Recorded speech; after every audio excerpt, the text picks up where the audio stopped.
I'm actually quite humbled by the experience, and I'm really looking forward to it. It's my first time on the continent, and it's something that I've wanted to do for dozens of years. I was attracted to apply because I'm interested in complex leadership situations. I've spent the last 31 odd years with Victoria Police. Probably the last 10 years I've mainly been involved in the emergency management and the operation of complex police operations in terms of public order and crime investigation.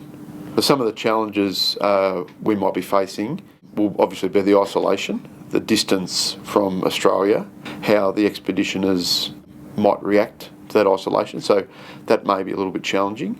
The summer period for Casey this year will be quite busy with a fairly tight aviation schedule, so it'll be a challenge to ensure that occurs within the season and that we can deliver on the programs that the Antarctic Division is committed to. I'm almost tragically excited to be heading south. It's been quite a while since I've been down south, and this is my dream job. So it's like my career's come full circle, and now I can go and take other people down there and take care of them and let them have an extraordinary time. This has been a bit of a long-term project. I've always wanted to be station leader. I went down as a scientist 21 years ago to Davis to work on Weddell seals. Antarctica is quite addictive, so I have spent quite a lot of time down there. Spent about 12 years doing tourism.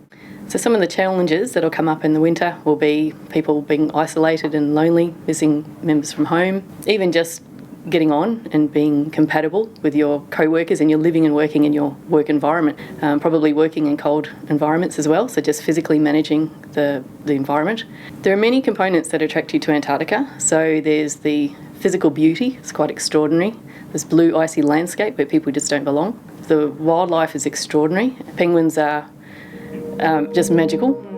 I think part of the attraction for this role is wanting a sense of adventure, and managing teams in the past has been really fulfilling, and that bringing multidisciplinary teams together has been fulfilling, but doing it in such a remote, unique context is such a rare opportunity. And I've worked in local government and state government, leading different teams, different projects and community development projects. I expect that it's going to be a very intense period, living and working with our colleagues and our team members for 24 hours a day, 7 days a week. I think the human dynamics of that can potentially be really intense at times. It's going to be important to make sure that everybody feels valued, to keep that perspective. At Mawson, we'll be doing interesting work with penguin counting, and there's also important meteorological work that we'll be doing down there. The natural landscape that we're going into is going to be so extraordinary that I think it's going to be really important to get off station and into that natural landscape so that we get that full Antarctic experience. So I've got about 20 years operational experience leading and managing multidisciplinary teams in quite isolated environments.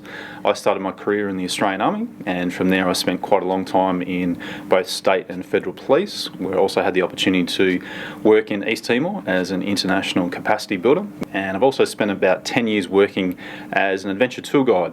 I'm most excited about working in a really remote environment with a group of like-minded people.